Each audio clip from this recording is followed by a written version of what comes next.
2 KG হাতির দাঁত সহ বিভিন্ন বন্যপ্রাণীর সামগ্রী উদ্ধার। প্রিয় দর্শক, আপনারা দেখছেন পিসি নিউজ বাংলা। জলদাপাড়া ডিভিশনে 2 কেজি হাতির দাঁত ও বন্যপ্রাণী সামগ্রী উদ্ধার করল বন দপ্তর ও পুলিশের আধিকারিকরা। জলদাপাড়া বন্যপ্রাণী বিভাগের বিশেষ অভিযানে 3 টুকরো হাতির দাঁত ও 4টি চিতাবাঘের দাঁত এবং একটা ছোট গাড়ি সহ 2 অভিযুক্তকে গ্রেপ্তার করে পুলিশ। অভিযুক্তদের নাম পরিমল চন্দ্র দে এবং দেবযানী রায় দে। সম্পর্কে তারা স্বামী স্ত্রী বলে জানা গিয়েছে। তাদের বাড়ি কোচবিহার জেলার ঝিঙাইডাঙ্গা এলাকায়। এদিন ধৃতদের আলিপুর আদালতে পেশ করা হবে। বন দপ্তর সূত্রে জানা গিয়েছে, এই চক্রের অন্যান্য অভিযুক্তদের শনাক্ত করতে তদন্ত চালানো হবে। ভবিষ্যতে আরও কড়া নজরদারি চালানো হবে এবং বন্যপ্রাণী সংরক্ষণের কাজ আরও জোরদার হবে। Bureau report, PC news Bangla. Sunrise mustard powder, সর্ষে বাটবার নেই দরকার।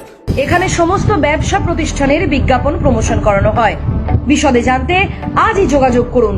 Phone number 9933375229, WhatsApp number 9434674111। আর হয় না সর্ষে বাটতে, ফালতু বেকার খাটতে। বাটাবাটি খাটাখাটি আর নেই দরকার। আছে যখন সানরাইজের মাস্টার্ড পাউডার, দারুণ ঝাঁঝ, হেভি টেস্ট। আর হয় না পেট ভর। পাতে পড়লে শিওর হবে পেলেট সাপ সগোলার। সকলকে আরো একবার শারদীয় প্রীতীয় শুভেচ্ছা। ভালো থাকবেন। পিসি নিউজ বাংলা পোর্টালের তরফ থেকে সকলকে জানায় পুজোর আরো একবার শুভেচ্ছা।